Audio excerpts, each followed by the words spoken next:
It's 7:04 p.m. and we'll let the minutes reflect that the board is here with the exception of Mr. Quinn, who is doing from a meeting and should be joining us momentarily.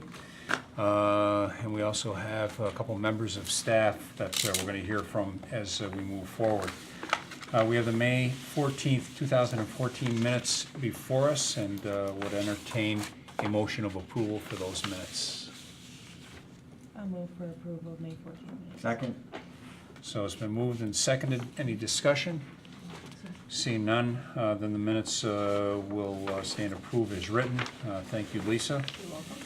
You're welcome. No monthly reports. That'll be for our next cycle, and everything from the previous month are in and accounted for. No public hearings this evening. No specific guests, although we have a number of guests in the audience. And we'll move on to our action items, law and finance. And the first item is 2146, 2152 Fairport 9 Mile Point Road, for loan property, and Mr. Costello. Thank you, Tony. This kind of came about, it was going to happen tonight, but it didn't happen before you had a chance to have your resolution in last week, so I apologize for that. But in any event, what I wanted to do is I wanted to bring to your attention a proposal that Dr. Falone has come up with based on, I'd say, months of discussion with the board and with the town engineer and myself. His intent is to purchase, as you know, a portion of the remaining property that was owned by the Farish Corporation, and then the Reese property to the north of it. And anyone that has an interest in this, please come to the table if you would. So. And I'll start out with, Jeff Benway had been working for several days trying to come up with a plan to provide cross-access and through traffic so that there weren't going to be conflicts among the property owners within the complex as it is now. As you know, we've superimposed the Jeremiah's project on the site. He superimposed Panera. He worked with Dr. Falone to identify what Dr. Falone was proposing and how it would all fit together. Dr. Falone then went out and hired John Shields, his engineer, who's been working with Benway to try and make sure that everything flows properly and that we're not impacting others. As I told you recently, that this property down here next to Doodlebugs, there is a purchase offer on that property to build a medical building. It could be up to 10,000 square feet. I'm not sure it'll be that big yet, but I think I heard up to 10,000 from the property owner, the former property owner. Then Dr. Falone has been working with us to develop a plan to have through access and making sure everything flows properly. Right now, as you know, based on the resolution, he's proposing a 6,000 square foot building with 3 tenants on the site. He currently, I think you're trying to work with Chipotle to do one of the 2,000 square feet, or even 3,000 and 1,000, I think it is, maybe. It looks like this is smaller. 1,821. All right. He's got AT&T in the middle, and then I don't think you have anything at this point in time. You haven't relayed that to us on the north portion of the building yet? Actually, Chipotle and AT&T want the end caps. of that Okay, so the middle portion is what's still left over. Right, and then I'm talking to Starbucks for a portion of that building. Okay. And then there is a proposal for a 5,000 square foot office space in the back, and all these properties will mirror the setback for Doodlebugs, which is 75 feet.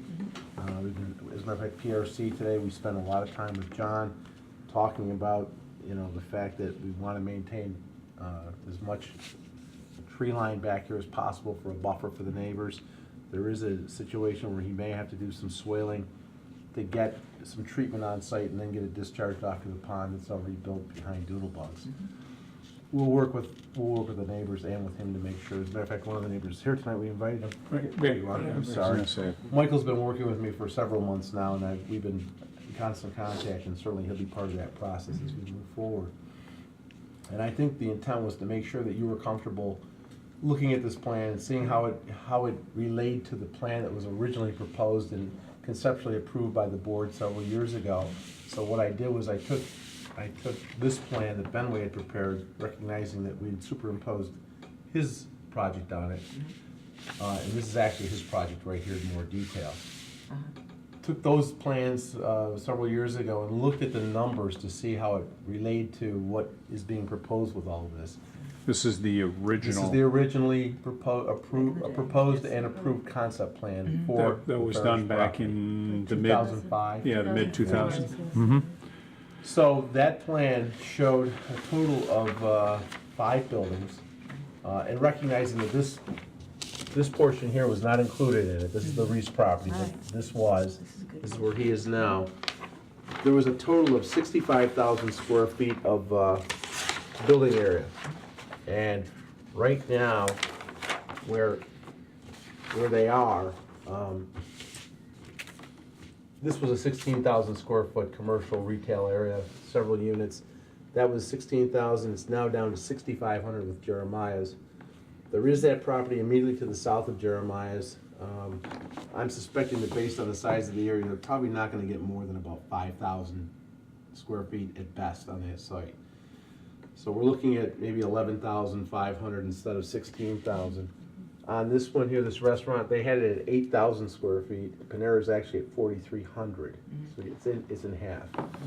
There was a bank proposed of some type here at 5,000. That's kind of where the 6,000 square feet is.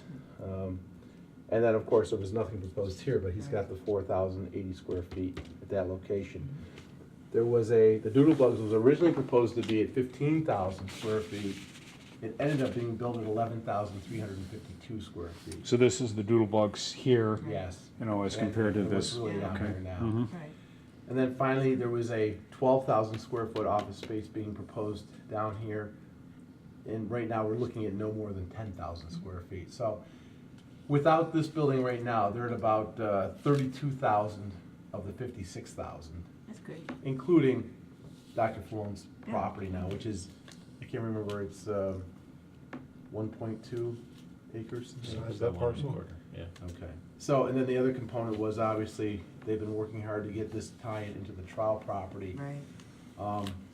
We were looking at that property today, and as you may or may not realize, this portion beyond Dr. Cologne's property, the easement's in place. You can actually see it on a map, looking at an aerial as to where it's located, because it was mowed differently than the rest of the property, but the road's not in place. No. And we were talking about incentives today.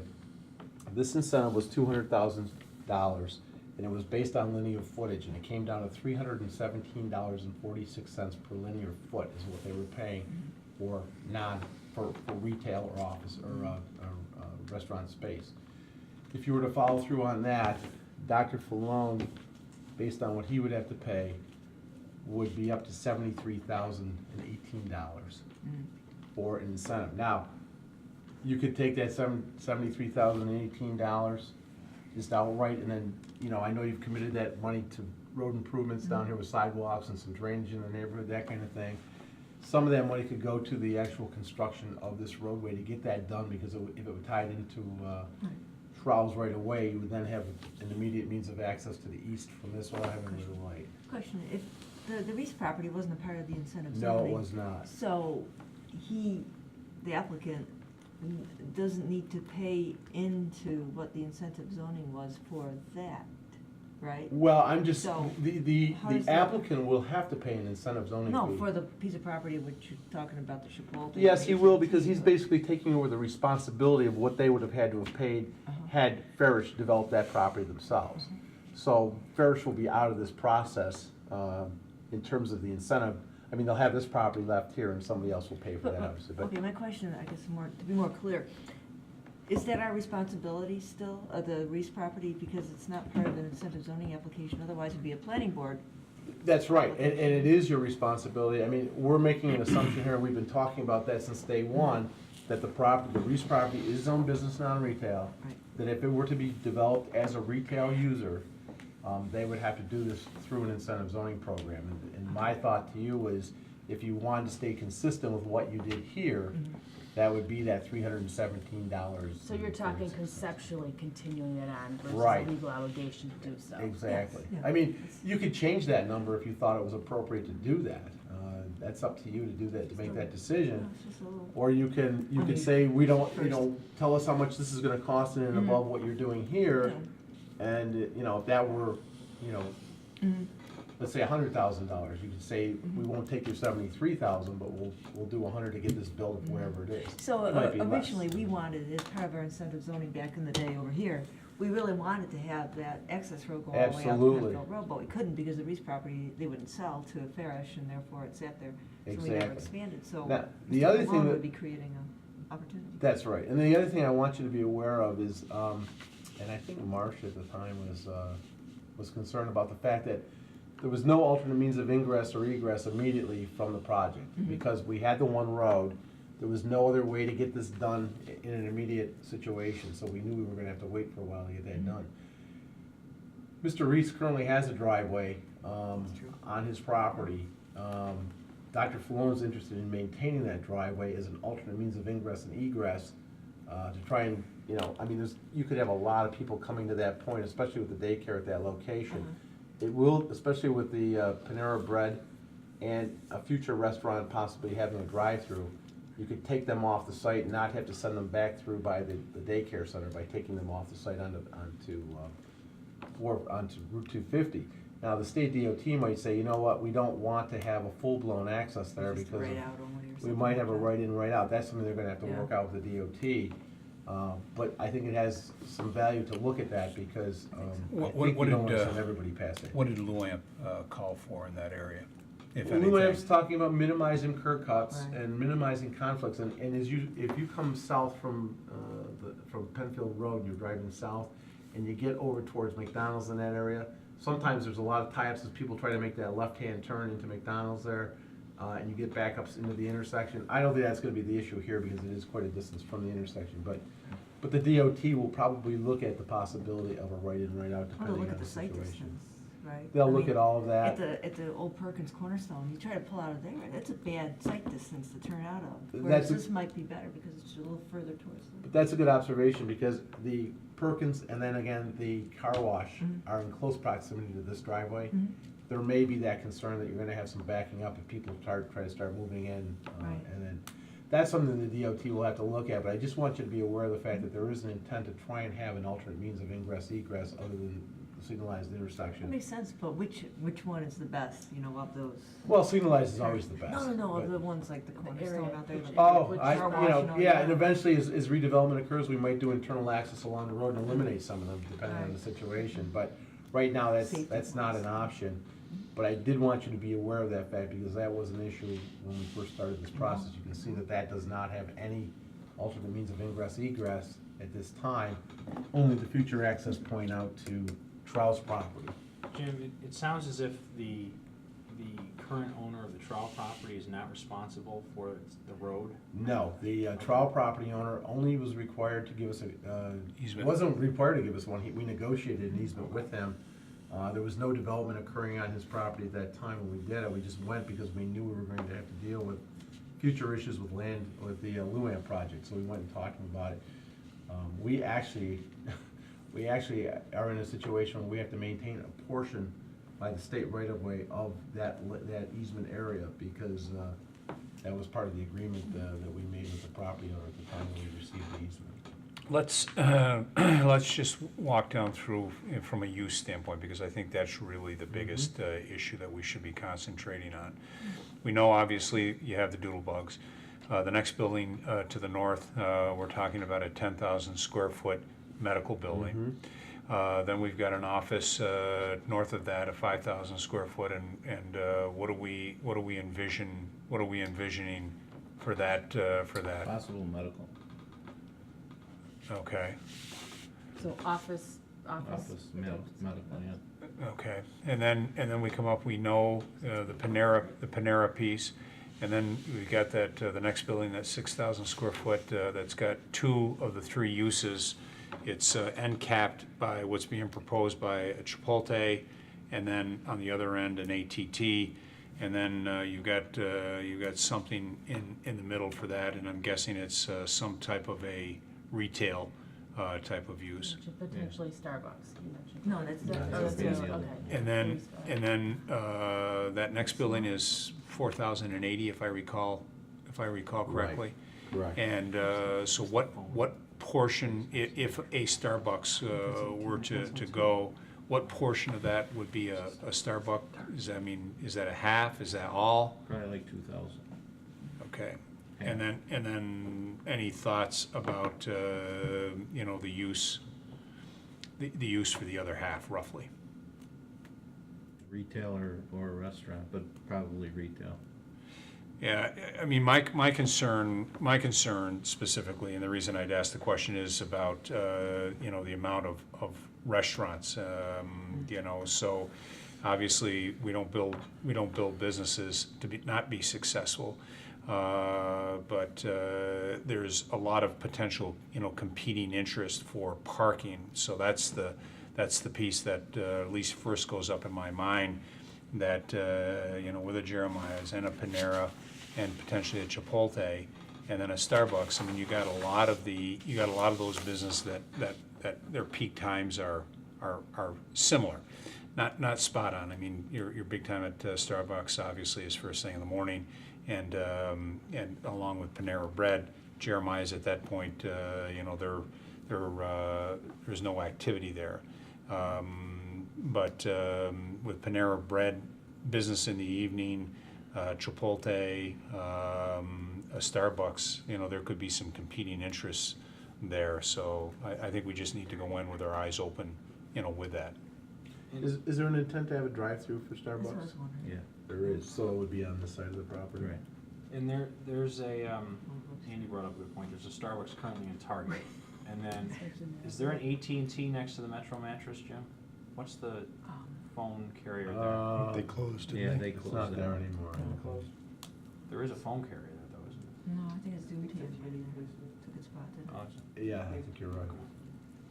Okay. So the other issue with respect to the drive-through is it relates to the same issue that we had with Panera, was we were concerned that if, you know, I know that right now you're looking at possibly employee parking in here, which would be nice to keep it out of the main field, but if you have people driving through here, now you have the potential for people backing out into a driving lane that is, you know, could be a constant situation, so it's something to look at. You know, if this were to be employee parking where nobody's going anywhere for a period of 8 hours or something like that, that's one thing.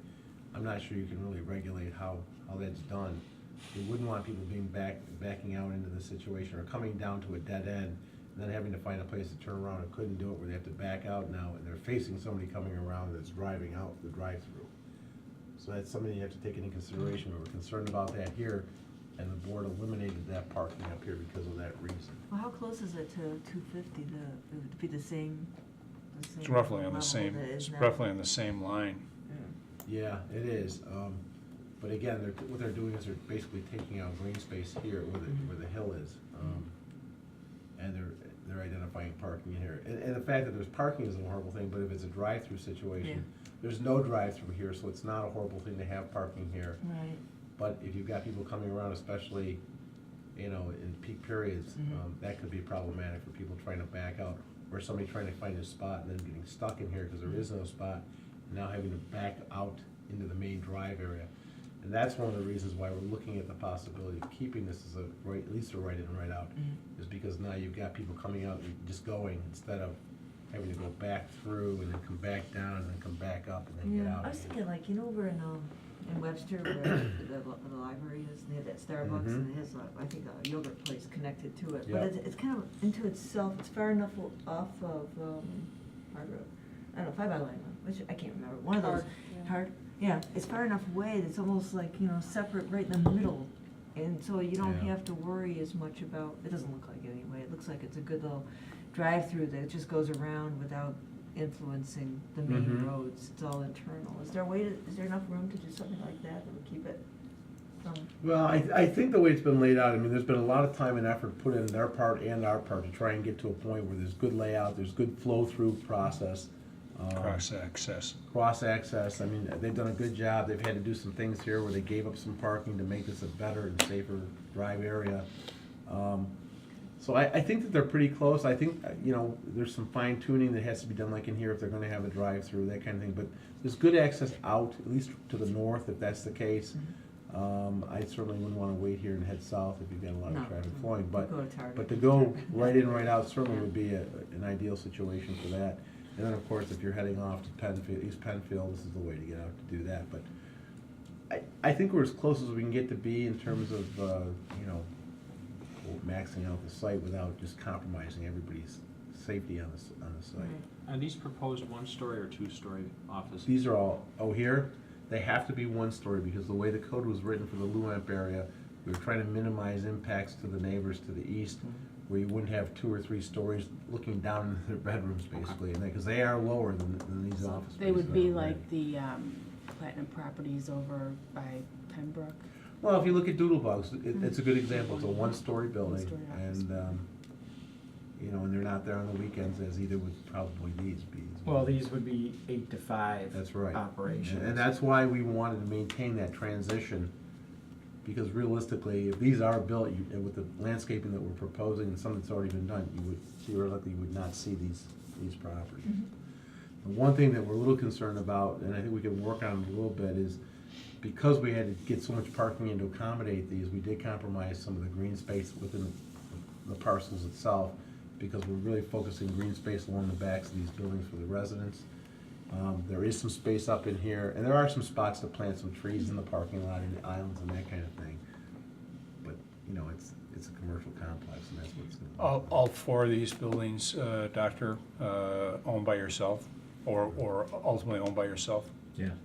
3 or 4? 3. 3. Okay, This one. so who owns this 10,000 square foot? Bigger one in the back. This one here will be owned by a gentleman by the name of Thomas Succi. He's an entrepreneur downtown. He's been looking at this property for a period of time with Farish. And I have not met him yet on the issue of this site. So I don't know what his true intent is. Farish told me that he was interested in building up to 10,000 square feet on this So site. Farish currently owns, Yes. looking to sell that? They do. And Farish currently owns This with property back nothing, here. with nothing currently, any discussions going on in with the town?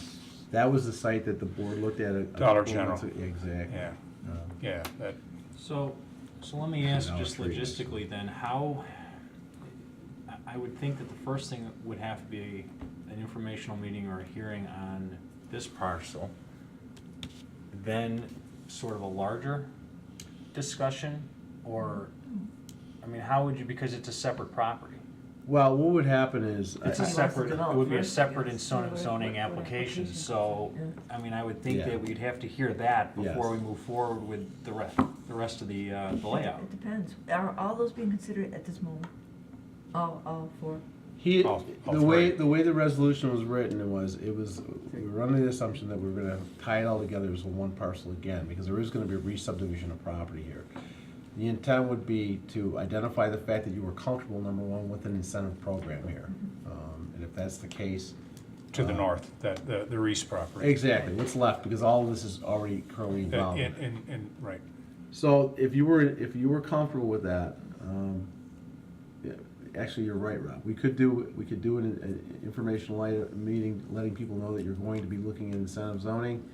You know, you can seek input on it and then move forward. The way I had worded the resolution before was they were asking for preliminary overall approval for these 3 buildings, and they were asking for final approval for this one building here. And then they didn't know at this point in time, and I get the feeling you still aren't satisfied that you know perfectly well that this is gonna be what it is and this is gonna be what it is. So, I mean, if you wanna come in for preliminary, and then you'd have to come back to the board for final approval once you found out what they were gonna be, and the board would have to be comfortable with whatever it is they were gonna be.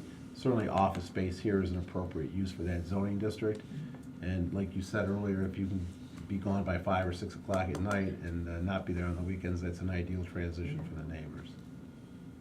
Well, you mentioned maximizing the space, maximizing the property, but I think it's also important to emphasize that the prior approved 2003 plan that was approved after hearing and public input by the town board, now the footprint has been reduced by 24,000 square feet.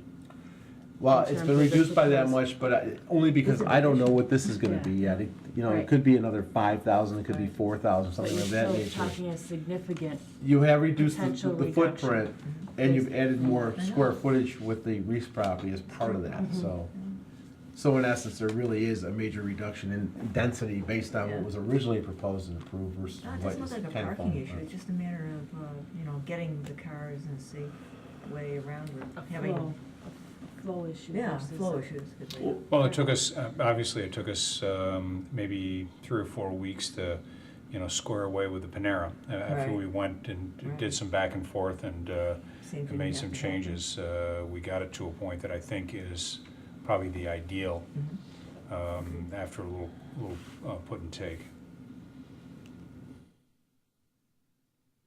So I guess, number one, I wanna make sure you're comfortable with the proposals as he's making it. See, if we But then have proceed. that here, if we have that, we're saying it's okay for what's happening with the Chipotle AT&T building, but we would come back and study further the whole Well, he issue d- about the office building and He, Starbucks. he doesn't know what this is gonna be yet. If it's a restaurant, and say it's not Starbucks, say it's, I don't Right. know, say Hamburger Heaven.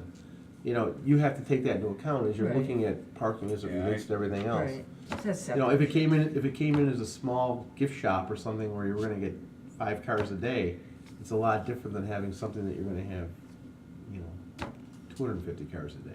So it would be the first step in terms of getting input, residential input. Yeah. Because I'm Uh, assuming that information. if for some reason we are delayed on the Reese property, because we don't have information, or we prolong the public information meeting, or whatever it is, I'm assuming that you're not gonna wanna really proceed with the current Chipotle plan without knowing the rest of the format, or would you wanna continue? No, I would build that building. Okay. So I think what Kaz said, so just to kind of reiterate what Kaz said, is that there would be a preliminary for the 3 and a final for the Chipotle. Okay. So we'd have one hearing with the understanding that he's looking for preliminary and final of that 6,000 square foot, and then it's only preliminary for the Reese property. And then, We can do that before an incentive zoning application is received and/or heard in a public hearing? Well, I think you would have the public hearing. right, Okay, You're well, making- I'm just trying to figure out Yeah, logistically how we Right, proceed. and that's a good point. We should be doing that because Ridiculous. you should be showing, Sounds like it's a legal issue. you should be showing that, well, there's a procedure, and we should Yes. follow that procedure. And you should be showing that this is since you don't know what it's gonna be, you could approve the basic square footage of the building on a preliminary basis, but they'd have to come back for a final once they found out Right, exactly with what it was gonna be, conditions. because with the usage, if final they, usage. here's kind of a no-brainer, because that's basically, it's not so much incentive for this property, because that's a permitted use. Yeah. The incentive is really gonna be for this one. Right. Yeah, for the road access and stuff. And the layout, exactly. So, you could have a preliminary overall plan for all 3. You could have a final proposal for this one.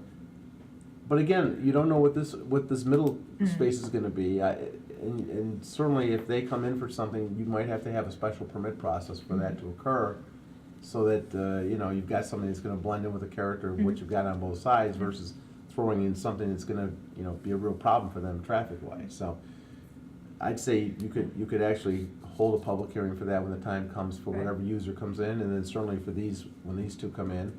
And then this one's kind of out because that's just a permitted use for that area. But the other side of that isn't, they've already agreed to maintain those setbacks. Right. You wanna make sure that And the that trees occurs as and part the of the overall buffer. site plan for the property. I mean, that's the closest to the neighbors, you wanna make sure all the buffering and everything's Exactly. in line.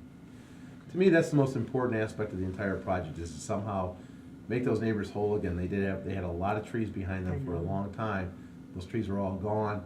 The trees back here have started to take off really well. Unfortunately, we never got a chance to get these people put back online, and we really need to do that. Maybe that's a great thing that we've got so many users now that are all willing to contribute to make that happen again. We can get a good buffer back there again for those people. Sounds good to me. I think it sounds like a fair plan of attack for the public hearing of what you've proposed. Is everybody comfortable with the proposed incentive? Yes. Be consistent with this one as well. What I could do is have Jeff Benway, and maybe even John could work with Jeff to come up with an answer as to what it's gonna cost to get from point A to point B out to trial site. Certainly, because if they're willing to do that part, they would not be required to pay the LUAM fees that are part of this as well.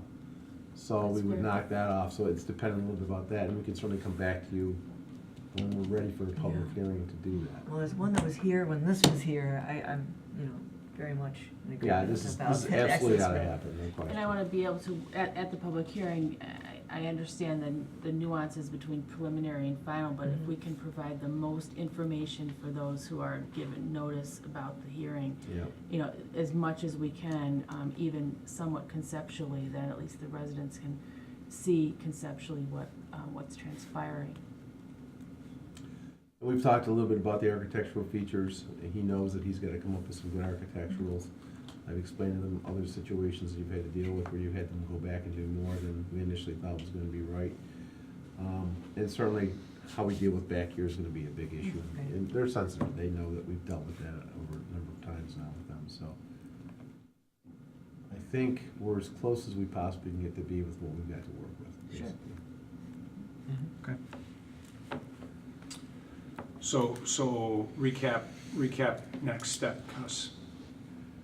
Well, I agree with you. I think we should sit down with Dick tomorrow, if he's coming in, or Friday, whatever the case may be. Just go through the process and make sure where we have to be.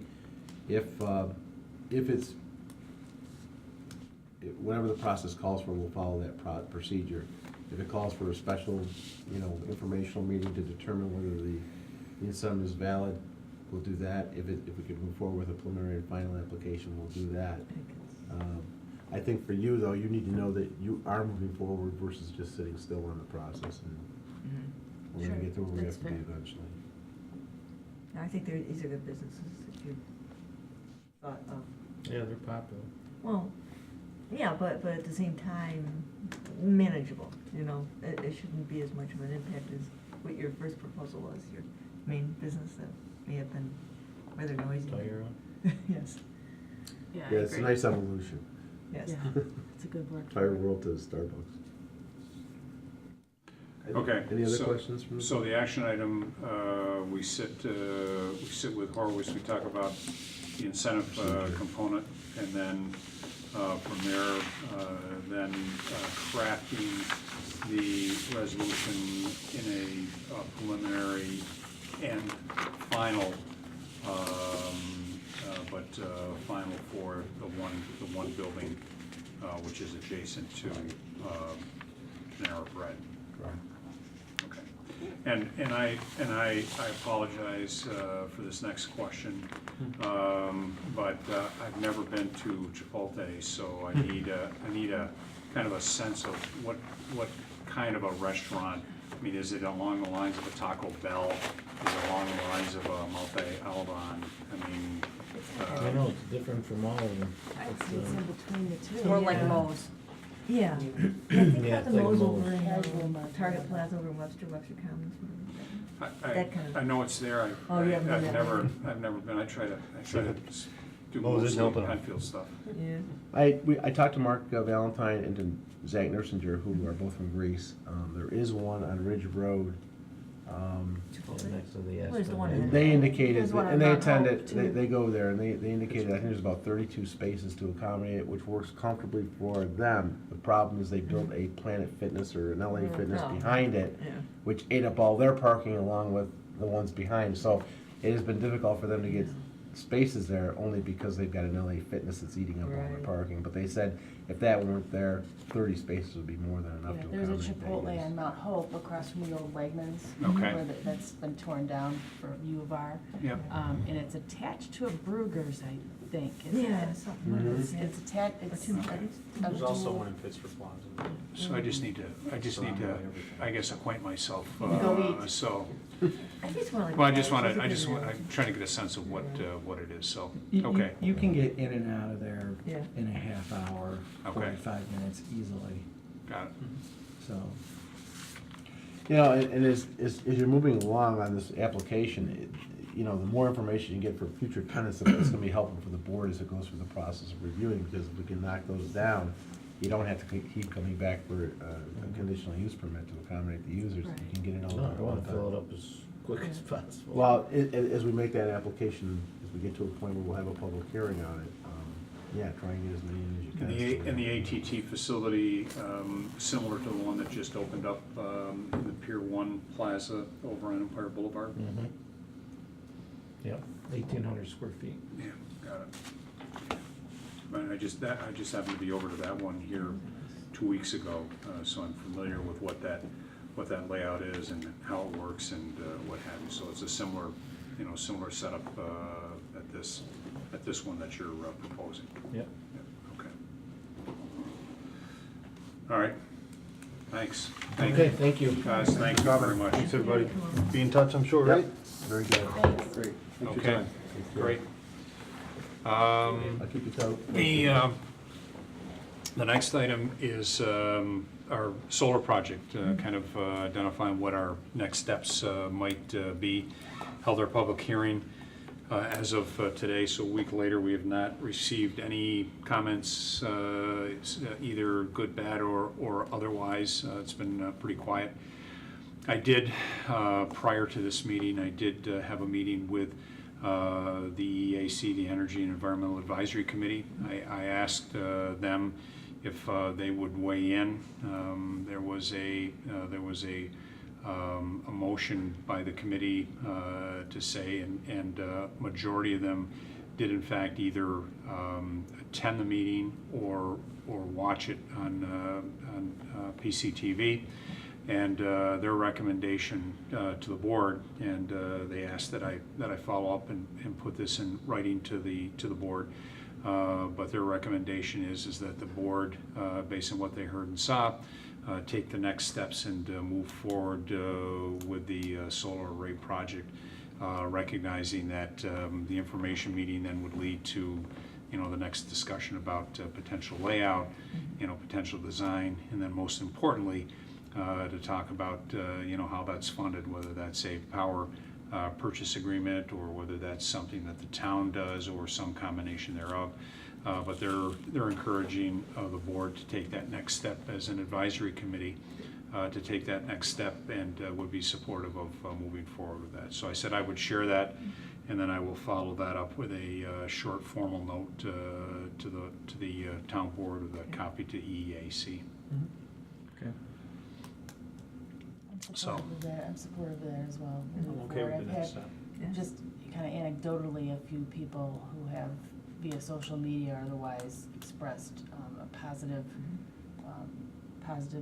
attitude Okay. towards the project. I've had no negative comments. Same here. A lot of people watched on television. I've heard of, several people at least say, that sounds like a great idea. Penfield's, again, leading the way, and they're proud of us for even looking at this. So, yeah, next steps, let's see where we can go. Okay, we'll start to do that, and then most importantly, obviously, start to to lay out, what that dollars and cents look like, and then Yes. the payback, because that's really the rate of return on our investment, and our investment.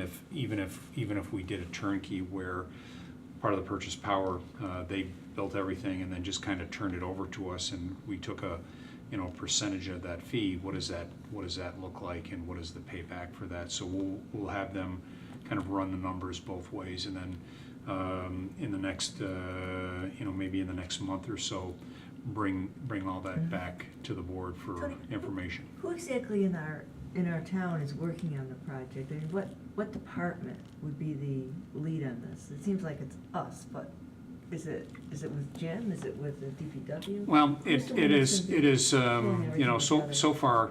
So what I would say is that we probably have a number of departments Right. that are part of it. We've asked Jeff Benway to sit on meetings, Mark Valentine from a planning standpoint, Ronnie Williams, and then if you really were to narrow it down, it would really be a Jim Kreckman. From a facility standpoint, but we've recognized that we need that input from kind of all the sources. But if there is the official lead, it would be a Jim Kreckman as part of the facilities component. Tony, I did talk to Jeff Benway a few minutes before the meeting tonight, and he indicated that we would obviously be working on the seeker process for the project. Good point, preparing guys. the EAF forms and all that information for the board, so Okay. it will be a joint effort. So, but yeah, I think we need all hands on deck, Yeah, something new. so, okay. Yeah. We'll start to put the next level of detail together and then bring it back to the board. Okay, good, thank you. Nothing for public works or safety, public safety under action items. Brings us to our good friend, Mr. Penfield football himself, Penfield rec star, and all-around good guy, Mr. Bilo. All right. Everybody have a copy, or did you see the info? Here's, Yes. you want to hand it around, there's, Maybe share one of those. I was looking at my phone. Look at you. the, Thanks. the topic is obviously the update of the current structure, fee structure that we have in place for baseball, softball, its field usage fees, permit fee, or lighting fees. Last time these were looked at or adopted for a policy was May 19, 2004, so it's been 10 years. What really kind of drove this was the need to start to look at, one, the lights, and as well as the prep fees that outside organizations are being charged to use the fields. I'll kind of go over this real quick, and if you have questions on how this works or on where we were in the past, I can give you some of that information. First thing I'll say is I tried to make this a simpler process than what it was back in 2004. There was, in 2004, I'll say layers, a number of different layers of how outside organizations were assessed a fee. And it got very confusing, not only internally, but also externally, trying to explain to possible organizations what the fees were for use. So what I tried to do is tried to make it a little bit simpler. The one thing that we've started, or we're looking to do, is with the permit fee. What that was put in place, or that's being put in place, is we were running into a large number, and maybe I should even preface this a little more. We're looking at a number of groups outside of Penfield Little League that used majority are baseball fields. The softball fields, we've rolled into it because we do get a few hits for outside organizations that are looking to use the softball fields. It was never specifically clear to what a softball field was per se for a grooming fee or even a lining fee. So that's why we've rolled that into the baseball fees this year. So, but we're talking baseball, and we're talking what we call the large field, senior field and Bachman field. Those are the really two fields that we permit out between Monroe County Baseball. You might remember it used to be called Babe Ruth. They're the majority of the users. We'll get a few adult baseball organizations, NABA, that will come in and look to permit out the fields as well. So what we tried to do is looking to institute the permit fee, because what was happening is without the permit fee, people were just coming in, I'll basically say, putting out blanket requests, absorbing field time, and then not showing. So what we did is by putting in a permit fee, it sort of held them a little bit more accountable to being there whenever they've requested, especially from a practice standpoint. Also held them a little bit more accountable to actually being there when they had games versus canceling because, you know, the weather forecast was iffy. It just made them more accountable by having the permit fee.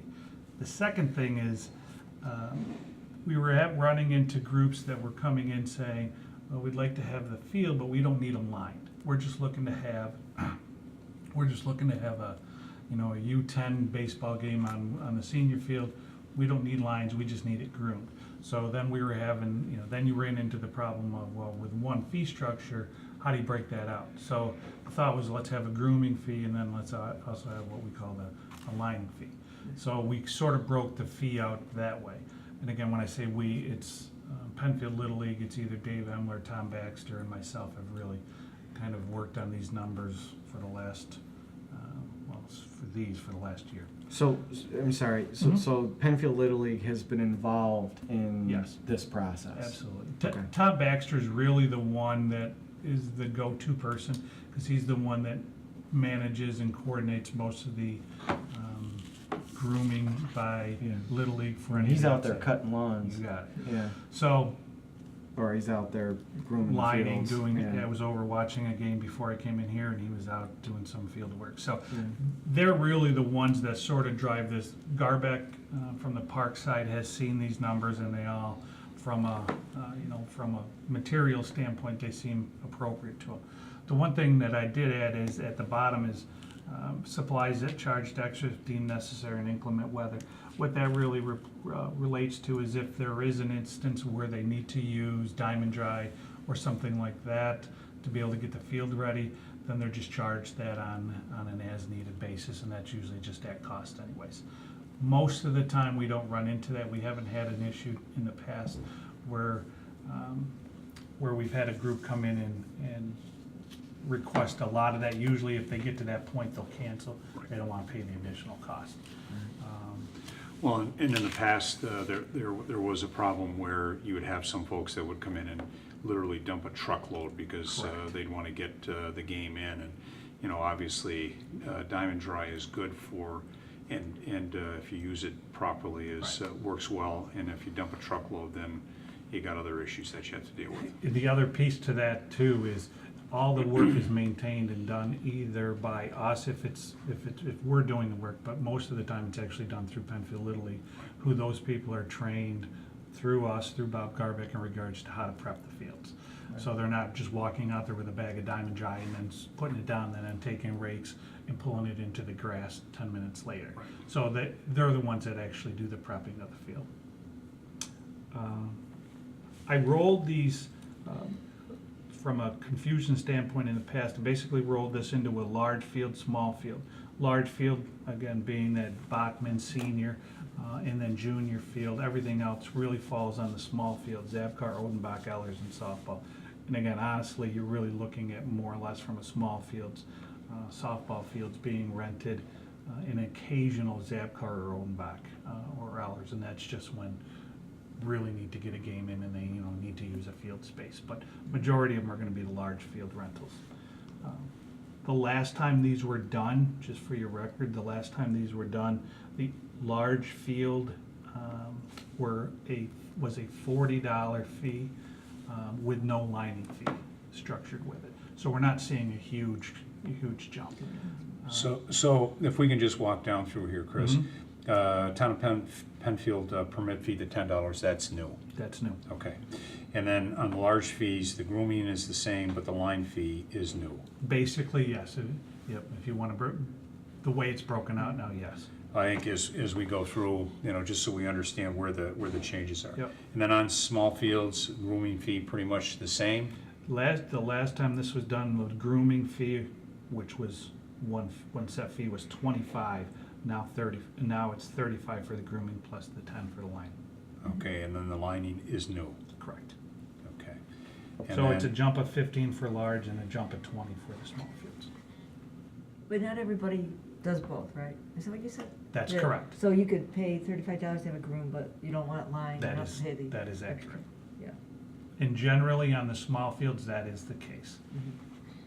So this, in conjunction with Penfield Little League, you arrived at this in terms of what is after 10 years, updating the fees to be more reflective of the use. Absolutely. Has the usage increased a lot? Actually, it's gone down a little bit. No? When this was first done, or when the last time the fees were done, Babe Ruth or MCBR at the time had a lot more, had a larger number of teams that were trying to stay, I'll say, within Penfield. What's happened now, just because of field space and one, we don't have that much space that we're able to, rent out, so to speak. Now they've sort of spread out across the county. Plus, there's a number of other venues now that can, especially a place like in Webster where you have the Basket Road, that's a turf complex. They can hold games there regardless of weather. So a lot of different venues. St. John Fisher, MCC, they've absorbed a lot of what I'll say, travel clubs as well. So we've actually, from a usage standpoint, has slightly stepped back or gotten lower from some of the outside organizations. And then the lighting fee. That's the last piece that, when this was done in 2004, and actually I believe the lighting fee was put in the year before. It was $150 per game. So now the thought is, again, because of the cost of the energy, et cetera. I did ask Jim Kreckman, and I haven't gotten it from him as of yet, but I did ask him to give me some idea of, our utility cost for the field, for the Bachman Field in regards to the lights. But again, we're talking from this piece, to go back to your point, Linda, very, very few outside organizations actually use the lights. Like the NABA will occasionally, they may have one or two of their games they'll host underneath the lights, but most of the time they're going to play in the day. The main outside organization that uses the lights and pays for them is the school.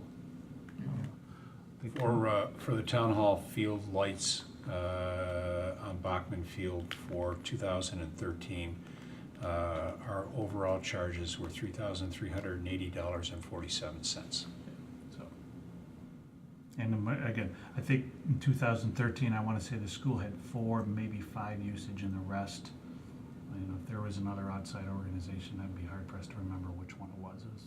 Bulk of that was Little League. Because we pay a fee, even if the lights are off. Correct. We do pay a fee, and then when they flick the switch, That's why we don't. that's when that baby spins. That's why we don't schedule a home game for the high school until after May 1st. Right. Yeah. So, And then after and that's when August. that's when it really kicks in. You can see it a little bit in April, May, but your big hitter is May, June, and then July, August, and then it drops off again. Shut them off by. Shut them off, right? And then you get back to your maintain. flat fee. Yep.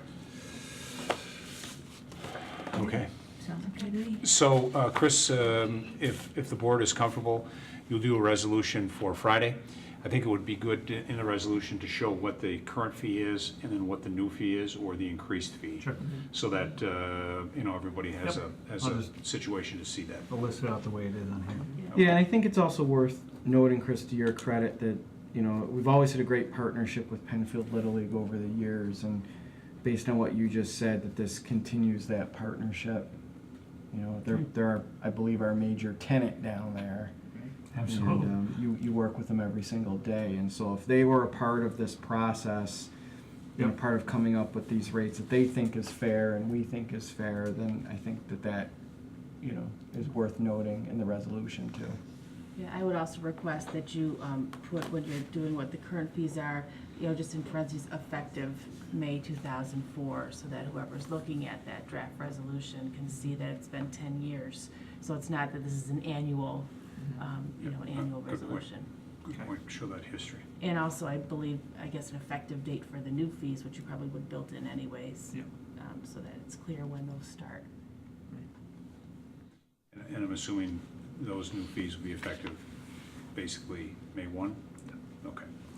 And Andy, just to your point too, we'll continue to do all the permits for any of those outside organizations and certificate of insurance goes through us. Right. So any of the, if it's an MCBR or an NABA or, Ron Pignato softball organization, whatever it is, their permits and insurance certificates still work through us. What we do is we coordinate with PLL. Generally, if it's me and Baxter and myself, will try to see whether or not we can get games. I'll give you a good example. I had a request from USSSA to run a baseball tournament or host a handful of games, about a half a dozen games, on again the senior and Bachman Field during the day. So I coordinated the schedule, and we were able to move some of the Penfield Little League games around, but still be able to host those games. Yeah. So, really, Baxter and now Dave Emler is more involved with it, but really Tom is the keeper to that schedule down there. Yeah, well, I give you a lot of credit, because I know that in talking with some of the board of directors of Penfield Little League, the relationship today between Penfield Little League and the Penfield Rec Department is far better than it has ever been in the past. So you deserve, as the new director, you deserve a lot of credit for that. Agreed. Thanks. Very good. The only other thing I wanted to bring up before I leave is a Is it side on the note. agenda? No. No, I'm not breaking.